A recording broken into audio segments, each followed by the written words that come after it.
Vamos a comenzar ahora. Lo primero que vamos a ver es la consagración del sacerdote. Si nosotros leemos todo el capítulo 8, donde se encuentra la consagración del sacerdote, vamos a encontrar que todo el pasaje podríamos dividirlo aproximadamente en 10 puntos, porque está dividido en actos. Dice, harás esto, después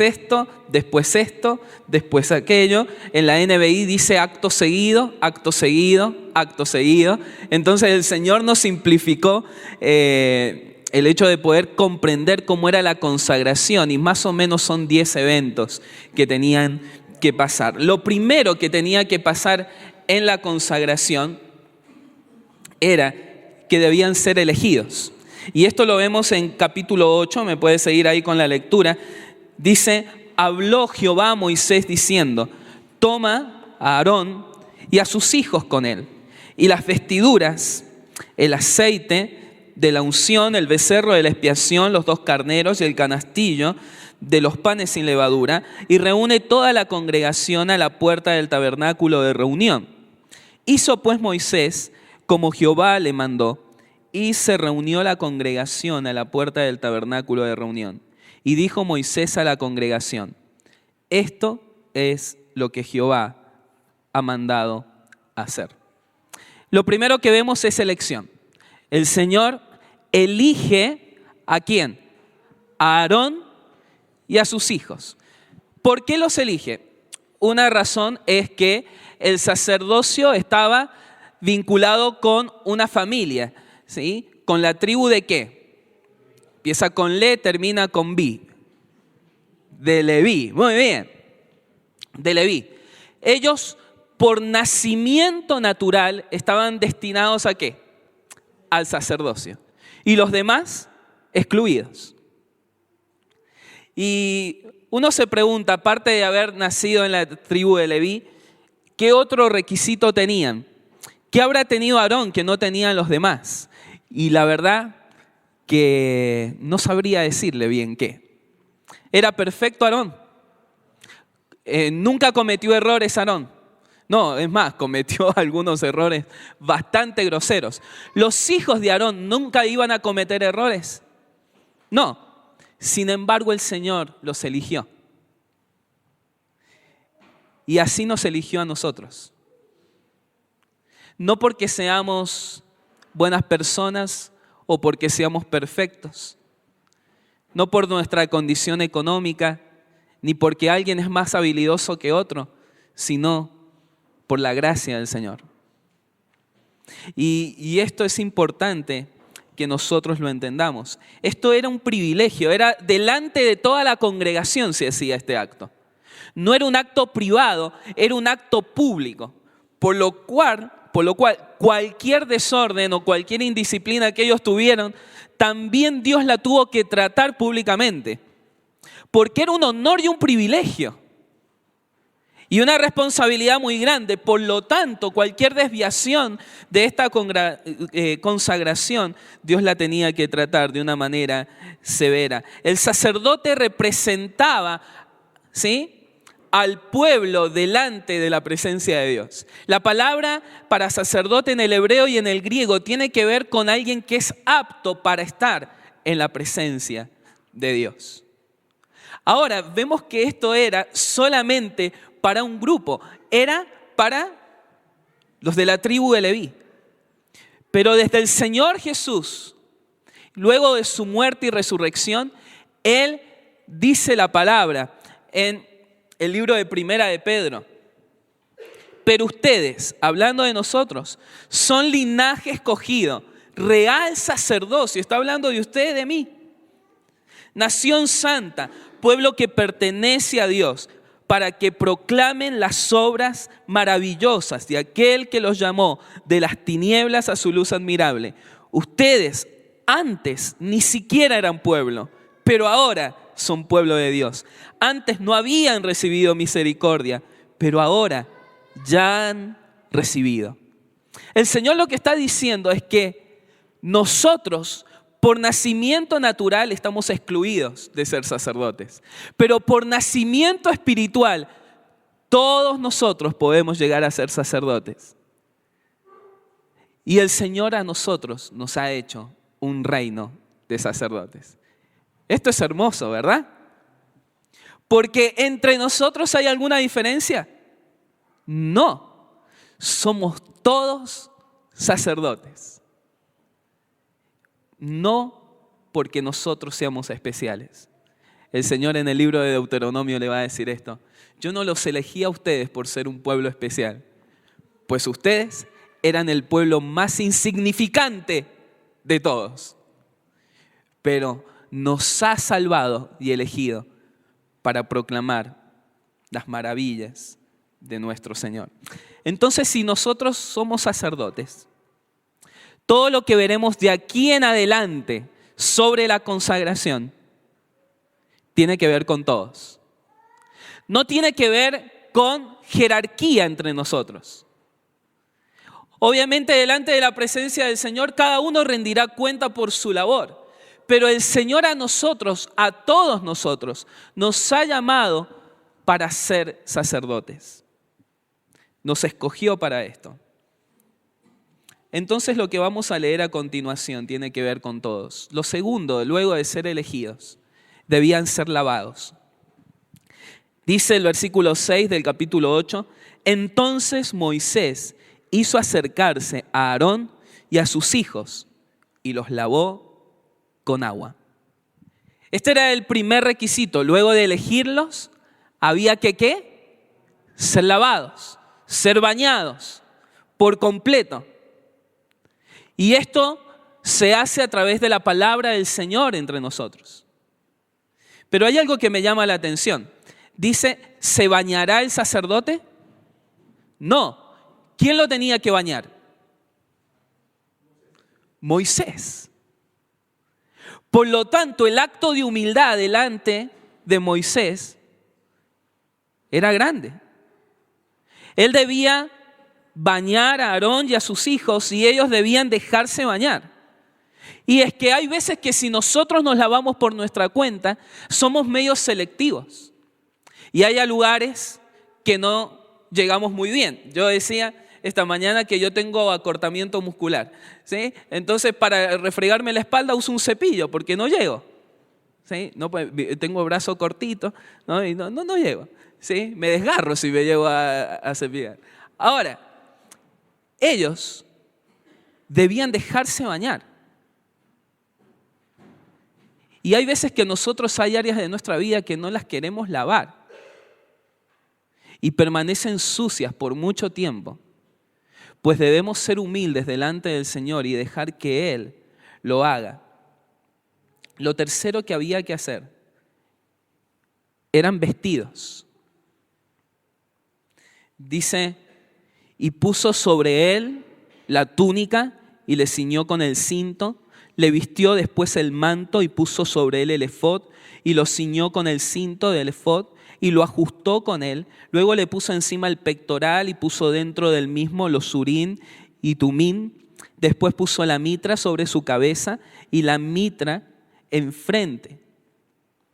Puso la lámina de oro, la diadema santa, como Jehová había mandado a Moisés. Y esto es importante, acá nos vamos a detener un poquito.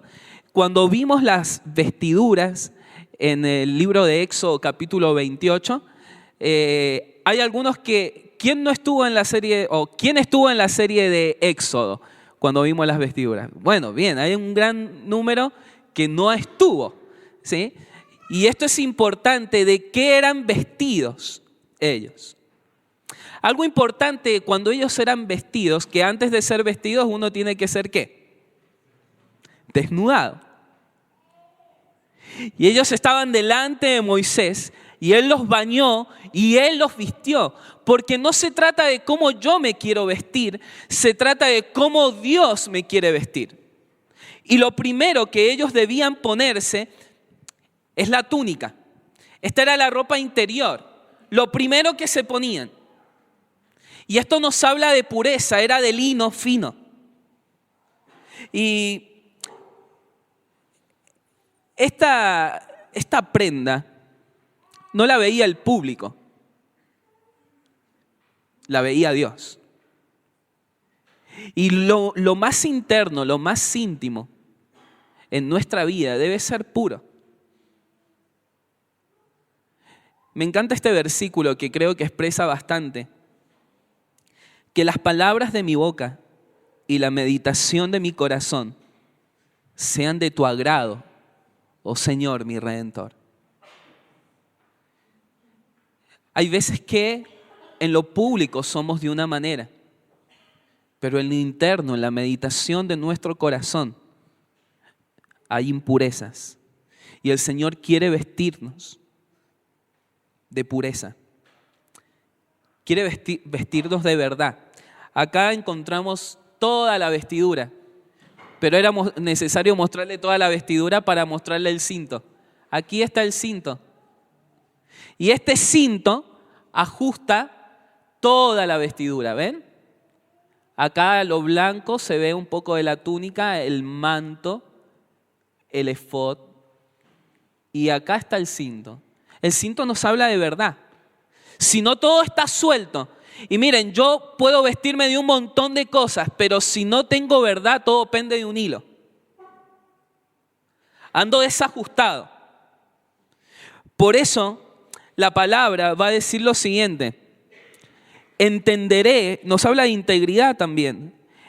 Dice, entenderé el camino de la perfección cuando vengas a mí. En la integridad de mi corazón andaré en medio de mi casa. Porque lo que el Señor quiere con nuestra vida es integridad. Y Él nos ha vestido de verdad. Pero hay algunos que no queremos tomarnos y apropiarnos de esa vestidura.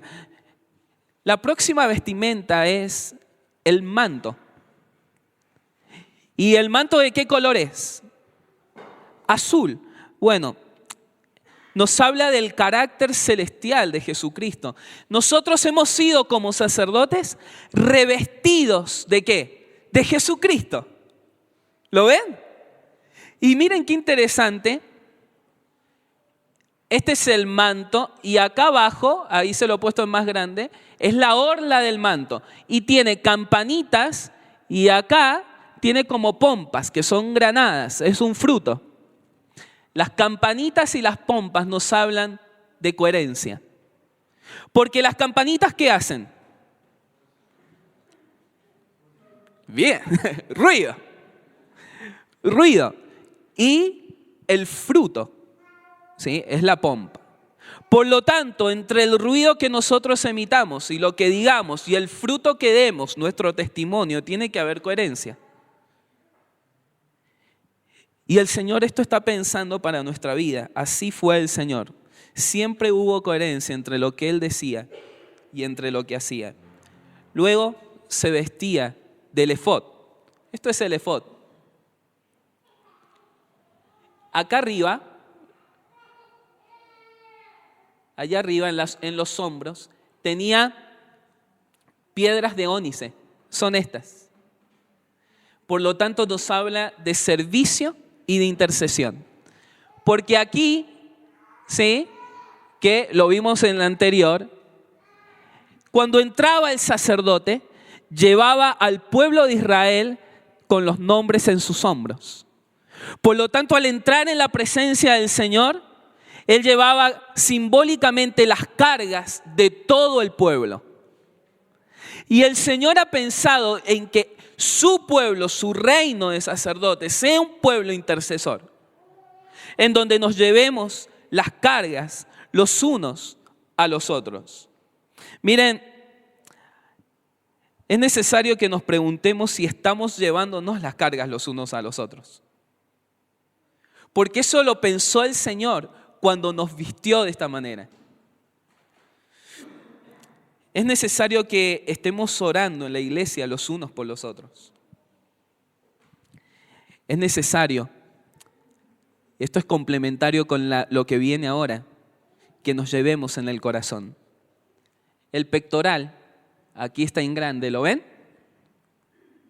Tiene ya no separada 6 y 6, sino que están las 12. las 12 piedras. ¿Y a qué representan las 12 piedras? Las 12 tribus de Israel. Ónice, jacinto, zafiro, amatista, piedras hermosas. Así los veía el Señor a la tribu de Israel. Como una piedra preciosa. Esto nos habla de que nosotros debemos mirarnos como Jesús nos ve. Cuando usted ve a su hermano, lo tiene que mirar como una piedra preciosa, no como una linda piedra para la onda, no, como una piedra preciosa. Pues así el Señor nos ve a nosotros. ¿Y saben qué le dijo el Señor a Aarón? Cuando vos entres delante de la presencia del Señor, vas a entrar con este pectoral. ¿Por qué? Porque quiero que siempre les lleves en el corazón. ¿Nos llevamos en el corazón nosotros? ¿Intercedemos desde el amor que nos tenemos? Mire,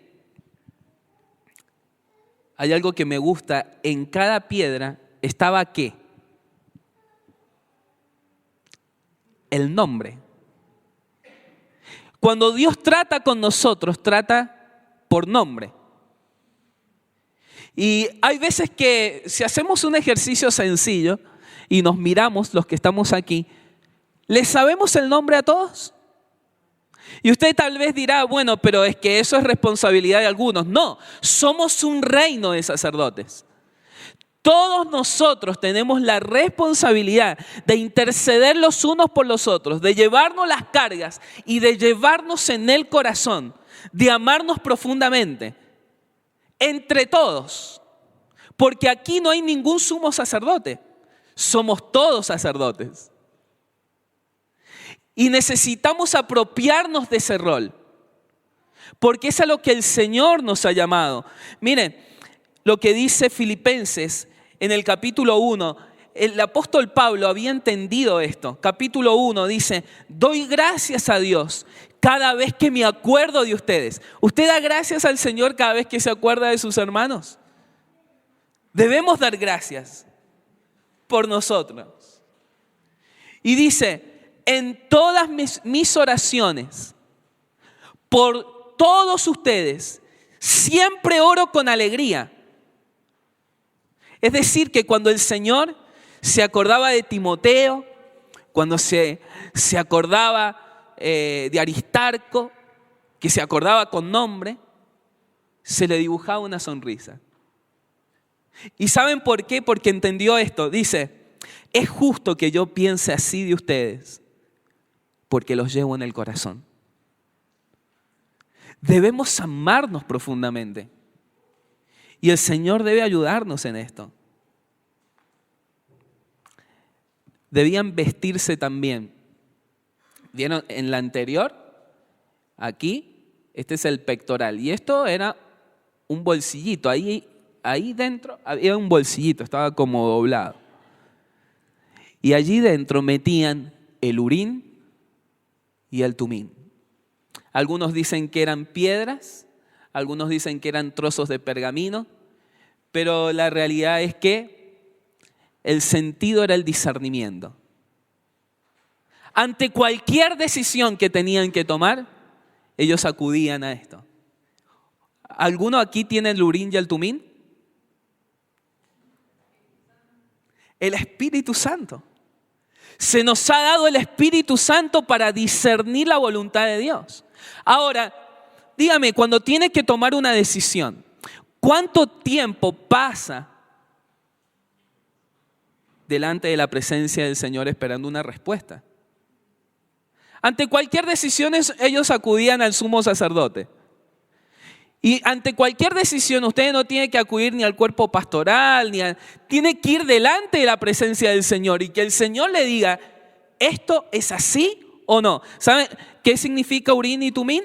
Luces y perfecciones. Significa que el Señor le puede dar la perfecta voluntad de Dios y puede traer luz y revelación a aquellas decisiones que usted tiene que tomar. El Señor nos ha dado de esta vestidura y nosotros debemos apropiarnos de ella. Y en último lugar, le ponía la cúspide de la vestimenta. Era la mitra.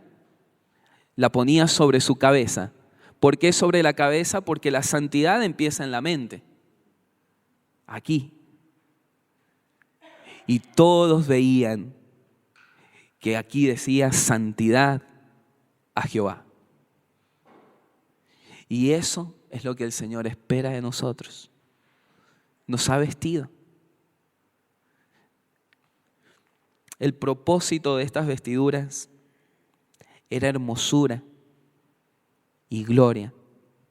Y si el Señor nos ha vestido de esta manera, es porque espera que todos nosotros, es que esto no es para algunos, esto no es solamente para la esposa, es para el esposo. Es que ya no hay judío, ni griego, ni esclavo, ni libre, ni mujer, ni varón. Todos hemos sido llamados a ser un reino de sacerdotes. Todos nosotros. Y el Señor nos pedirá cuenta de esto.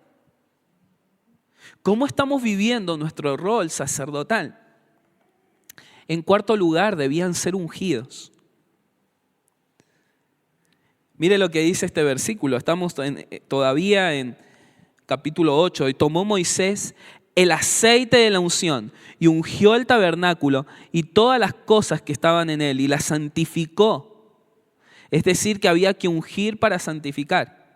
Y roció de él sobre el altar 7 veces y ungió el altar y todos sus utensilios, y la fuente y su base para santificarlos. Y derramó del aceite de la unción sobre la cabeza de Aarón y lo ungió para santificarlo. Hay una distinción con respecto a los elementos y con respecto al sacerdote. A los elementos había que rociarlos, pero sobre el sacerdote se derramaba el aceite. Y este es un símbolo de lo que Dios ha hecho con nosotros. Ha derramado de su Espíritu Santo. Sin ser ungidos por el Espíritu Santo, nosotros no podemos llevar adelante la tarea. Sin la llenura del Espíritu, solamente nos quedamos en sequedad y sin fruto. Y esto el Señor lo pensó. Miren lo que dice Primera de Juan, capítulo 5, versículos 20 y 27. Dice, pero ustedes tienen la unción del Santo. ¿Cuál es la unción del Santo? La unción del Espíritu Santo. Importante lo que va a decir. La unción del Santo. Y conocéis todas las cosas. ¿Ven? ¿A través de quién? Del Espíritu Santo. Versículo 27. Pero la unción que vosotros recibisteis de Él permanece en vosotros y no tenéis necesidad de que nadie os enseñe. Esto nos habla del sacerdocio del creyente. No está hablando de que no hay necesidad de que nadie nos dé un consejo, sino que está hablando de que al tener el Espíritu Santo, Él nos enseña todas las cosas.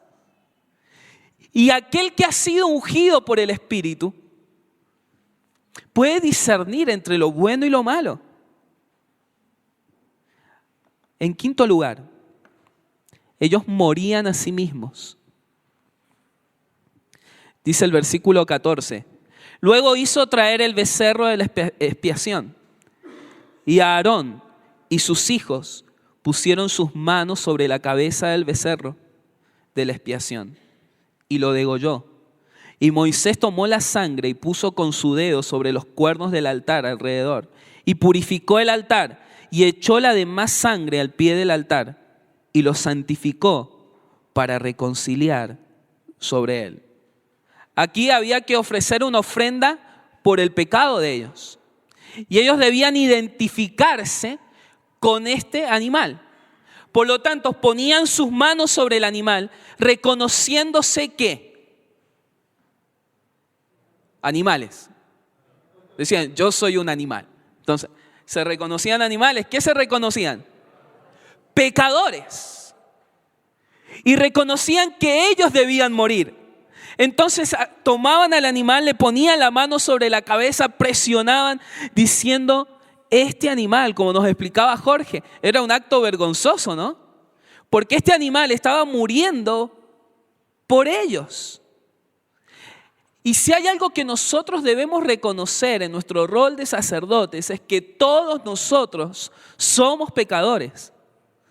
Todos, en igualdad, todos. Porque hay veces que, está bien, somos real sacerdocio, linaje escogido y decimos, wow, mirá mi mitra y todo eso. Pero no ha sido nuestro mérito. Ha sido el Señor. Ha sido el Señor quien nos ha elegido y nos ha lavado y nos ha vestido.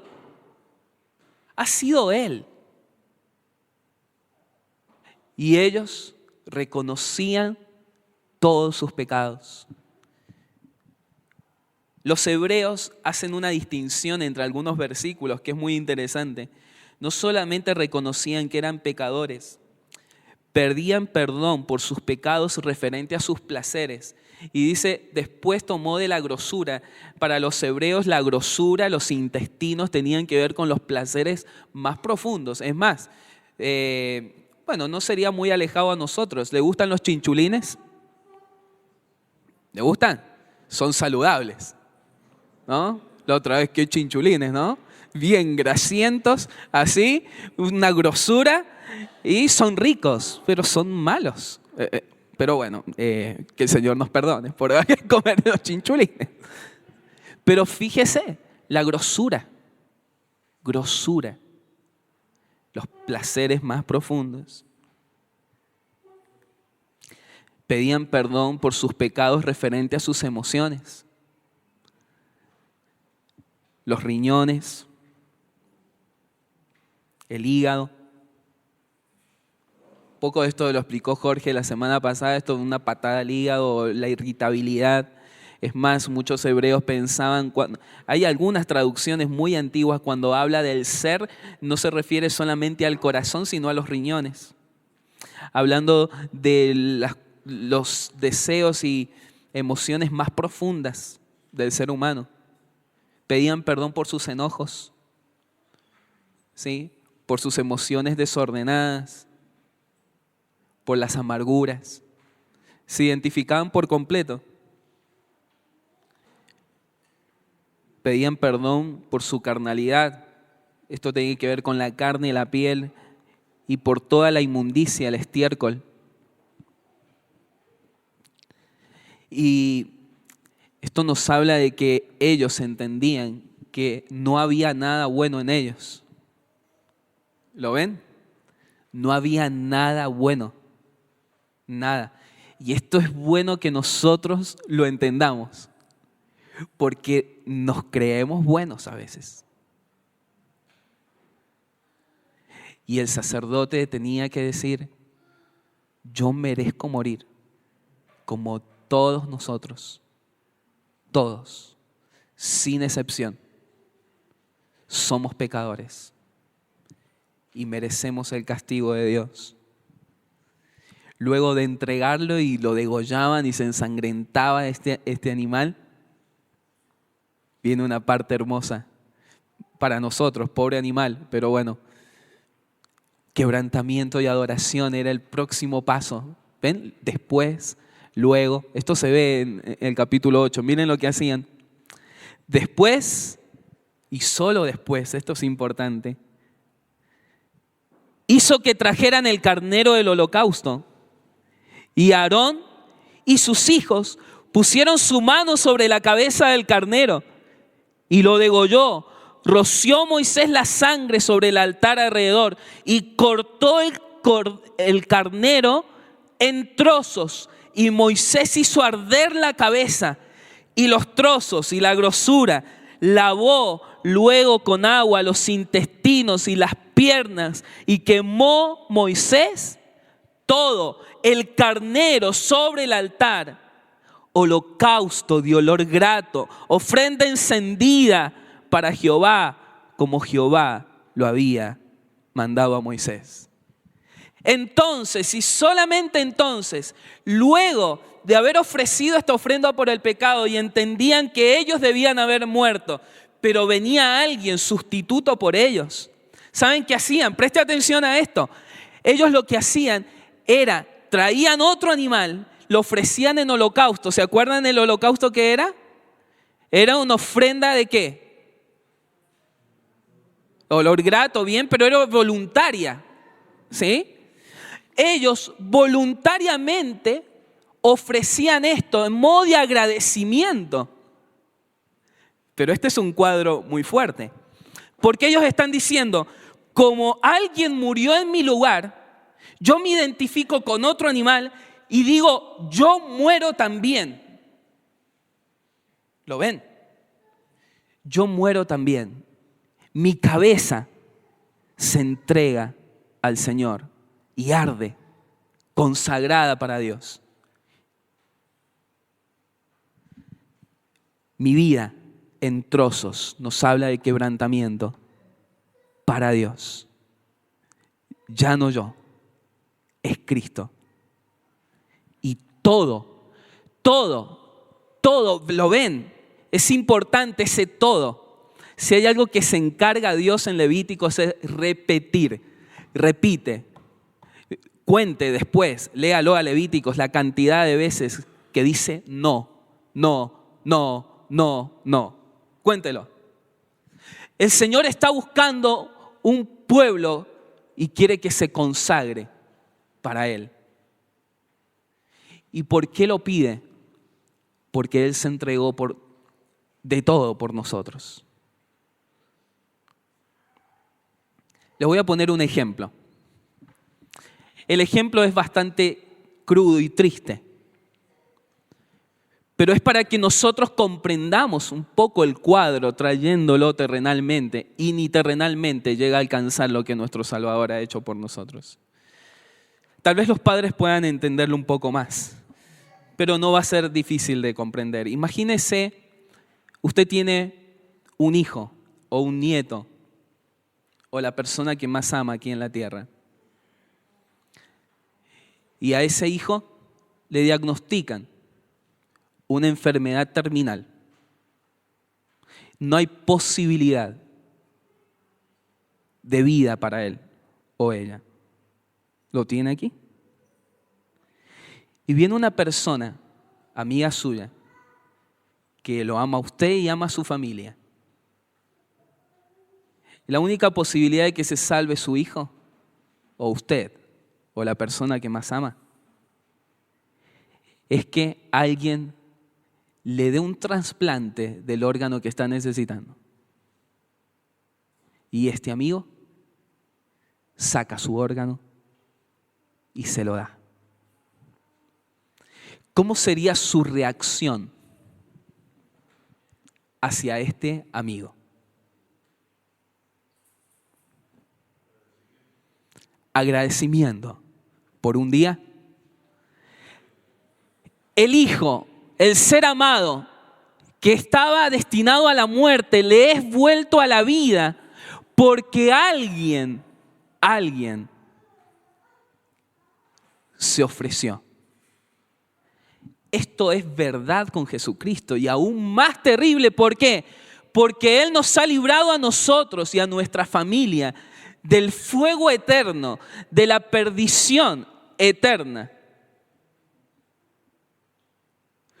Entonces, por eso el apóstol Pablo dice, yo les ruego que por la misericordia de Dios ofrezcan su vida en sacrificio vivo, en un holocausto de olor grato. ¿Y qué hay que ofrecer? Todo. Yo a este amigo le daría todo. Ahora, el Señor no viene a reclamar nada. Voluntariamente se ofrece. ¿Saben por qué estaban los 4 cuernos en el altar? Porque cuando traían al animal, sí, muchas veces había que atarlo. A Jesús, Él fue voluntariamente. Miren, mi perro hace 2 días ha tenido un accidente. Y me ha llamado la atención algo. Él parece que lo mordieron, lo atropellaron o algún misterio, pero no podía caminar, ¿no? Entonces lo llevo al otro día a la veterinaria. Algo que me llamó la atención de mi perro. Creo que lo he llevado 3 veces al veterinario. Pero ya, antes de llegar a la veterinaria, me hacía así, ¿no? No sé si olió, no sé si... pero sabía que se venía un pinchazo o algo, lo sabía. Imagínense en los animales en los sacrificios. Todos los días entraban animalitos a una carpita y luego salía chorreo de sangre el sacerdote. Se escuchaban algunos gritos desde allá. Creo que, bueno, por sumatoria de hechos, el animal dice, eso, muerte. Jesús dice que como cordero fue llevado al matadero. Y él enmudeció, no abrió su boca. Y lo hizo por nosotros. Pero cuando el Señor a nosotros nos pide consagración, abrimos nuestra boca en queja. Y decimos, tanto, Señor. Tanto tengo que dar. El cuadro de Jesucristo en la cruz se nos ha olvidado y se nos ha borrado de la mente. Todo quiere el Señor. Eso es consagración. Cualquier otra cosa es un invento humano. Y eso está buscando el Señor en su pueblo. Todo sobre el altar. Lo que tenía que hacer luego es una dedicación total. Hizo que le trajeran el carnero de las consagraciones. Miren qué lindo cuadro. Y Aarón y sus hijos pusieron sus manos sobre la cabeza del carnero, se identificaron nuevamente. Y lo degolló y tomó Moisés de la sangre y puso sobre el lóbulo de la oreja derecha de Aarón, sobre el pulgar de su mano derecha y sobre el dedo pulgar de su pie derecho. Esto nos habla de una dedicación total. Señor, todo lo que yo escuche, ¿sí?, será todo aquello que viene de tus labios. Una predisposición, una consagración de nuestros oídos a la voz de Dios. Para eso hay que dejar de escuchar otras cosas y limpiar nuestros oídos de toda inmundicia. No solamente voy a escuchar, Señor, la sangre sobre las manos, sobre los dedos. No solamente voy a escuchar, consagro mis manos para hacer. Todo lo que me digas, lo haré. Y la sangre sobre los pies. Todo lugar que vos me invites a transitar, lo transitaré. Mis pies son tuyos, Señor. En 8º lugar, eran alimentados. Es desde el versículo 25 al 31, pero les dejo este. Dijo Moisés a Aarón y a sus hijos, hervid la carne a la puerta del tabernáculo de reunión y comedla allí con el pan que está en el canastillo de las consagraciones. Según yo he mandado, diciendo, Aarón y sus hijos lo comerán. Este cuadro es hermoso, porque de las ofrendas se juntaban y ellos debían comer de la ofrenda. ¿Sabe de qué nos habla esto? Por lo menos de 3 cosas. Primero, de sustento. Ellos debían comer de este pan del canastillo y de la carne. Si no, no iban a poder ejercer el ministerio que Dios le había dado. Miren, creo que aquí hay una clave de por qué nos cansamos tanto en el ministerio. Nos cansamos porque nuestro sustento no es Jesucristo. Jesús lo dijo. Jesús dijo, La verdadera comida, ¿sí? Es Él. Quien no come de mi carne y bebe de mi sangre, y se espantaron cuando dijo eso. Porque mi carne es verdadera comida. Yo soy el pan de vida, dijo el Señor.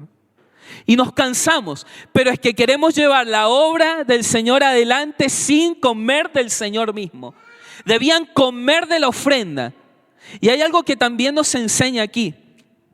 Es una identificación con la ofrenda, porque así como esa ofrenda, ¿sí?, dicho redundantemente, se debía ofrecer. Bueno, nosotros también debemos ofrecernos y compartir nuestra vida con los demás. Y también nos habla de una transmisión familiar. ¿Saben por qué? Porque tenían que comerlo primeramente Aarón y sus hijos. Es que si Jesús no se come en casa primero, y la consagración no se entiende en casa primero, estamos en un problema. A nuestros hijos, preste atención a esto. A nuestros hijos, para aquellos que tienen hijos, para aquellos que estamos criando hijos, para aquellos que todavía no lo tienen o aquellos que el Señor se los dará en un momento, siempre los consagramos. Consagrar es apartar para un determinado fin. Pero hay que ver a qué lo estamos consagrando. ¿Por qué? Porque yo puedo consagrar y apartar a mi hijo para Dios o apartar a mi hijo de Dios. Por lo tanto, yo debo ser sabio en esto y debo de comer de Jesús en casa. Comer de sus principios, de sus manjares, de sus valores. Y esto primero en casa. Y en último lugar, leemos este pasaje. Miren qué bonito. Había que permanecer. De la puerta del tabernáculo de reunión no saldréis en 7 días. Pero no había mucho trabajo para hacer, por supuesto. Pero dicen, no saldrás en 7 días, hasta el día que se cumplan los días de vuestras consagraciones. Porque por 7 días seréis consagrados, de la manera que hoy se ha hecho, mandó hacer Jehová para espiaros. A la puerta, pues, del tabernáculo de reunión estaréis día y noche por 7 días y guardaréis la ordenanza delante de Jehová, para que no muráis, porque así me ha sido mandado. Y Aarón y sus hijos hicieron todas las cosas.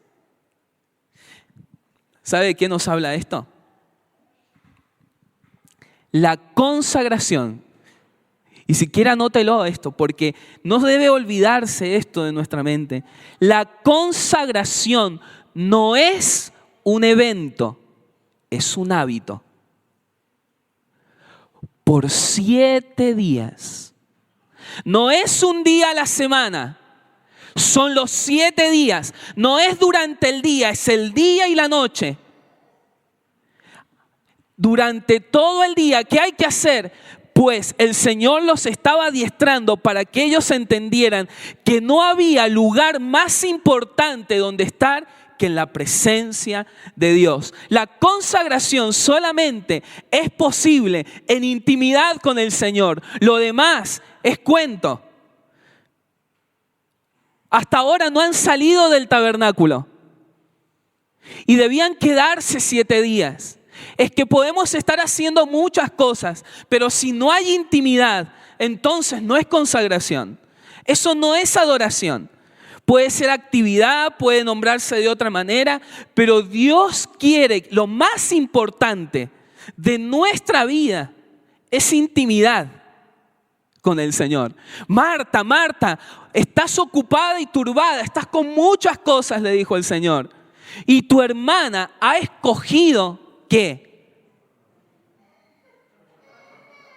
Pero miren esto, importante que se le dice a Marta. Solo una cosa, una es necesaria. No es que las otras cosas no sean importantes, pero una es necesaria y es tu intimidad con Dios. Sin intimidad no hay sacerdocio. Y usted dirá, ¿y por qué? ¿Por qué tantas instrucciones? ¿Por qué la consagración? ¿Por qué tantos detalles? En primer lugar, porque había que guiar al pueblo a la adoración. No hay algo más importante que Dios sea exaltado, adorado. No hay algo más importante.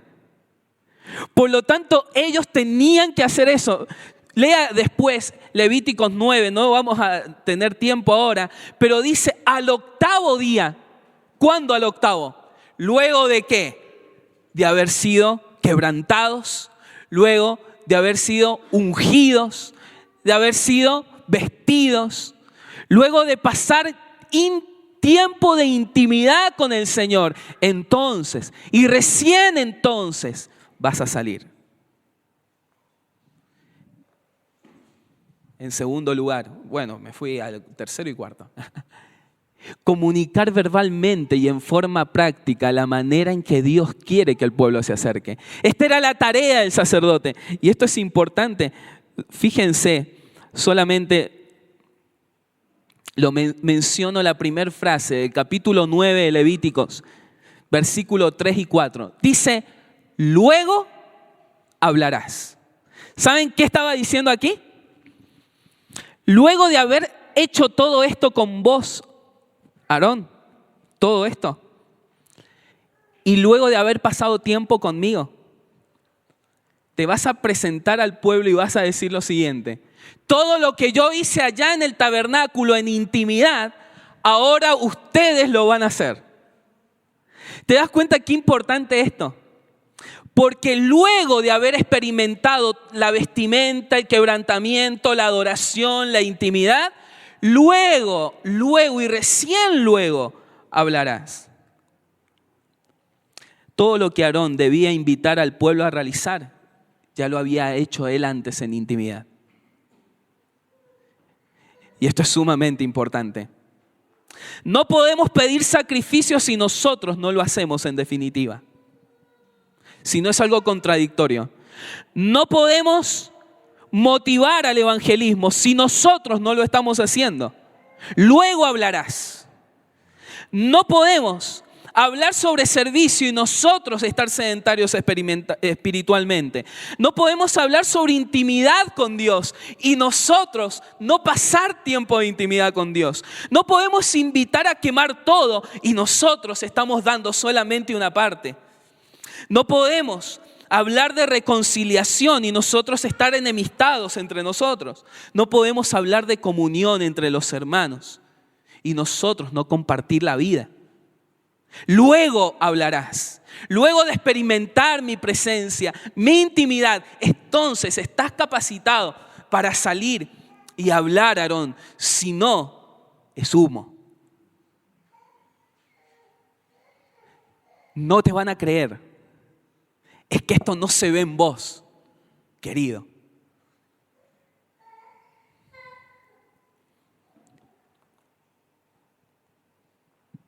Perdón. Dice, en tercer lugar, había que mantener el fuego encendido permanentemente. Esto era una orden para el holocausto y era una tarea. ¿Saben qué? La consagración. Todo el tiempo tenía que arder el holocausto, todo el tiempo. Día y noche, todo el tiempo, no podía parar el fuego. Es que la consagración se trata de esto. No sé si le ha pasado, cuando he querido entregar cosas al Señor, casi siempre es tiempo, y un tiempo muy valioso. Cuando se lo he entregado al Señor y veo que se está quemando el tiempo, lo quiero sacar. Quiero sacarlo antes de que se consuma. Cuando le entrego algo al Señor, no dejo que se queme por completo.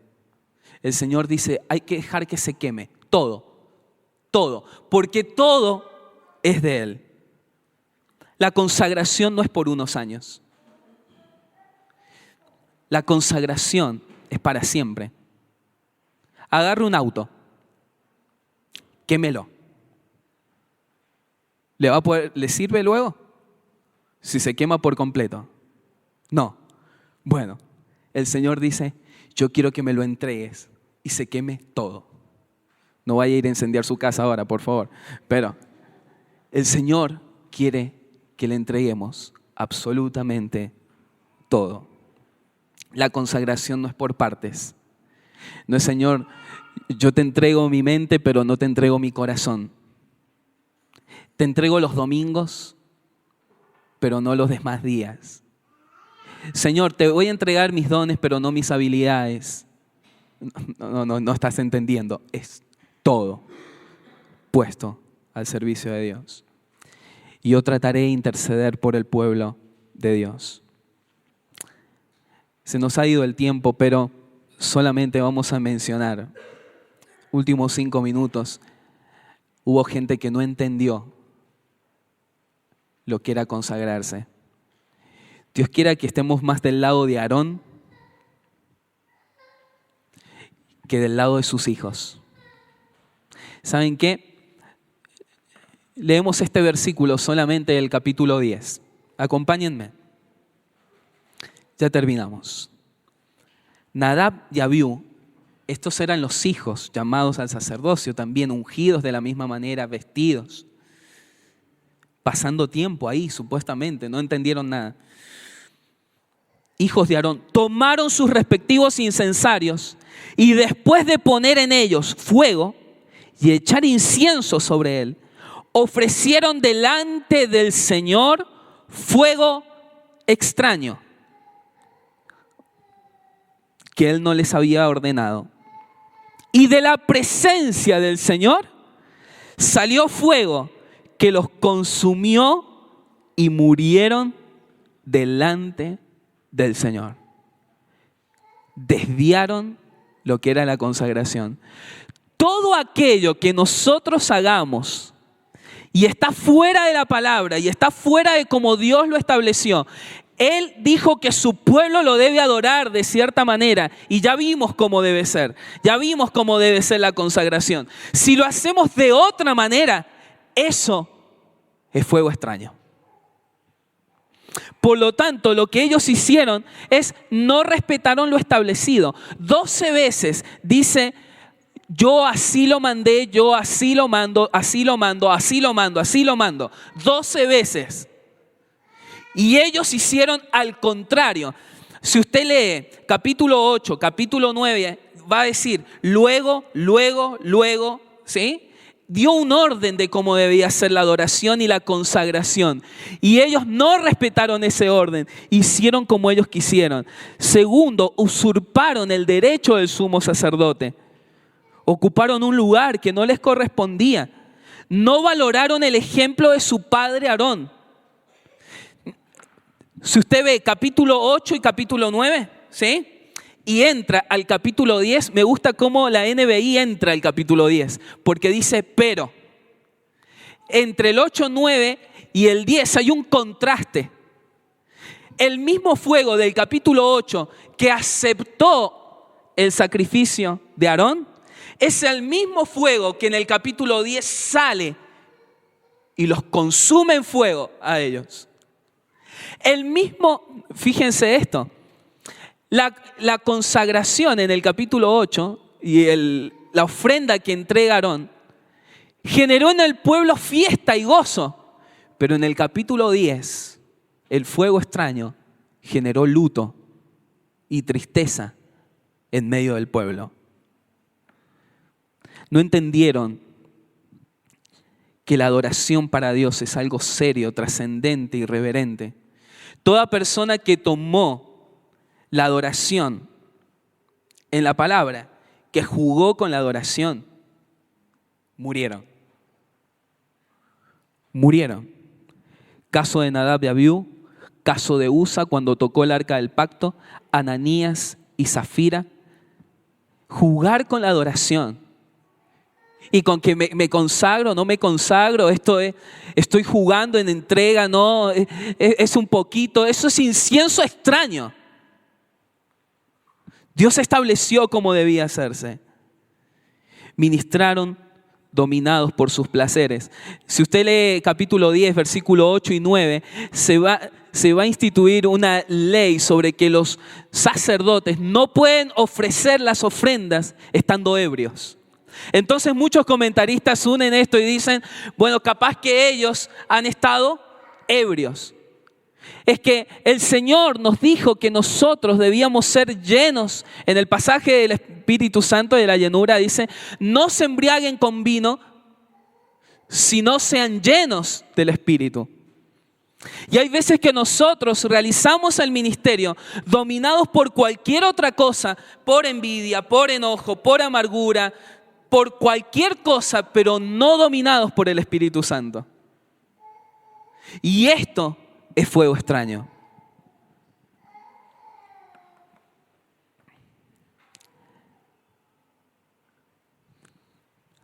Usaron un fuego que no provenía del altar. Y quiero detenerme aquí para terminar. Porque todo aquello que no proviene de Dios, pues entonces en la adoración es extraño.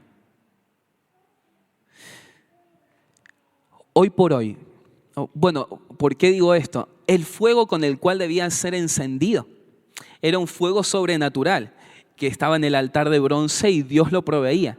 Ellos han utilizado otro fuego. Y ¿sabe? Hoy se le adjudican al Espíritu Santo cosas que no son del Espíritu Santo. Y esto en la adoración es fuego extraño.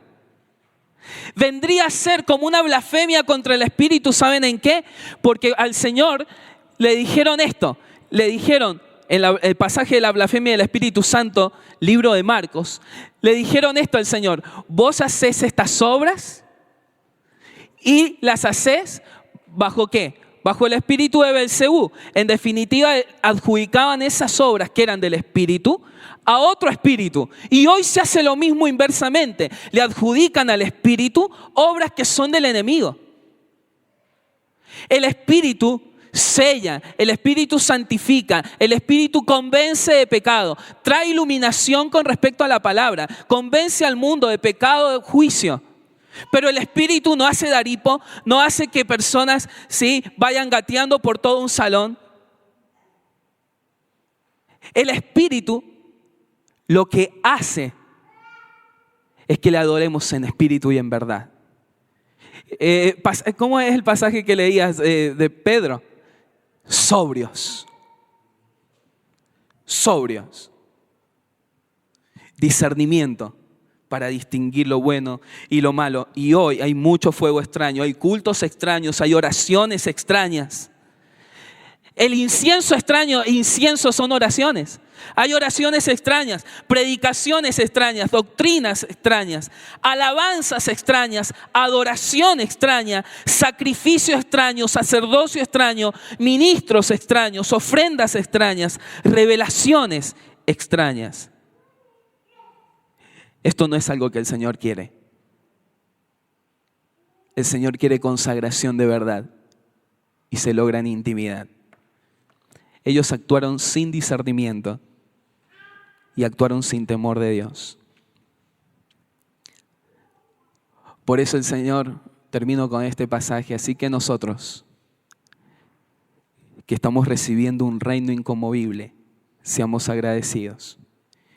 Inspirados por esta gratitud, adoremos a Dios como a Él le agrada, con temor reverente, porque nuestro Dios es fuego consumidor.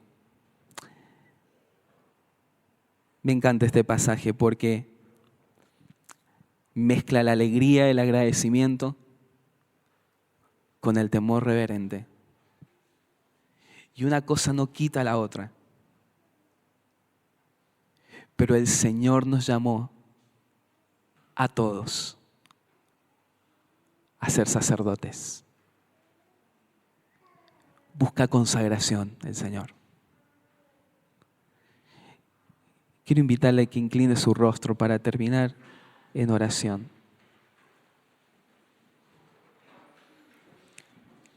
Esta mañana estuvimos orando como iglesia. Y ahí, sin que nadie lo esté mirando, yo quiero invitarle a que nos unamos en una oración.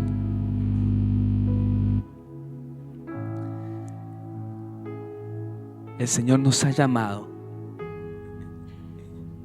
Y uno dice, ¿cómo puede ser que el Señor me haya elegido, me esté buscando?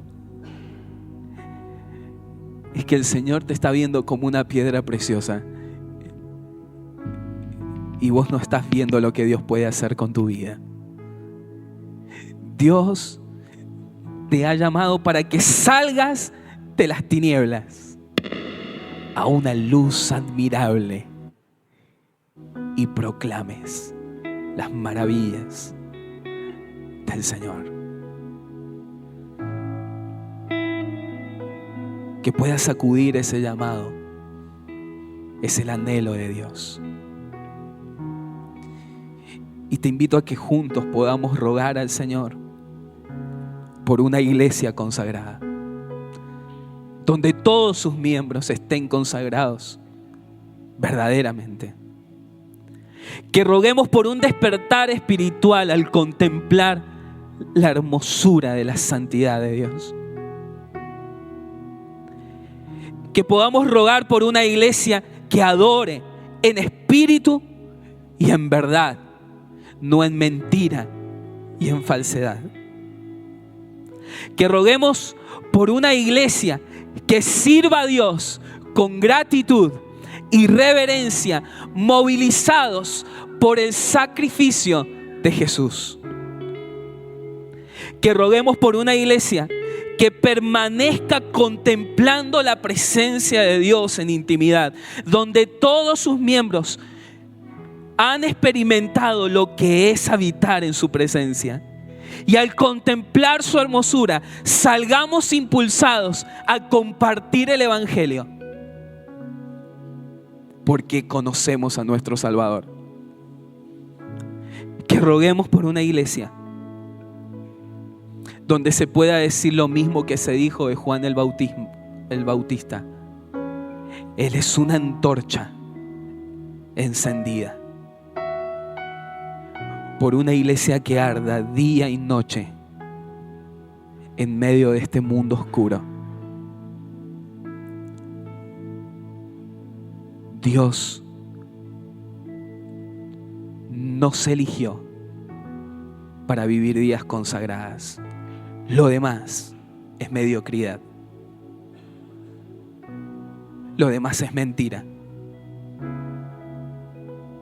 Yo te invito, en el nombre de nuestro Señor Jesús,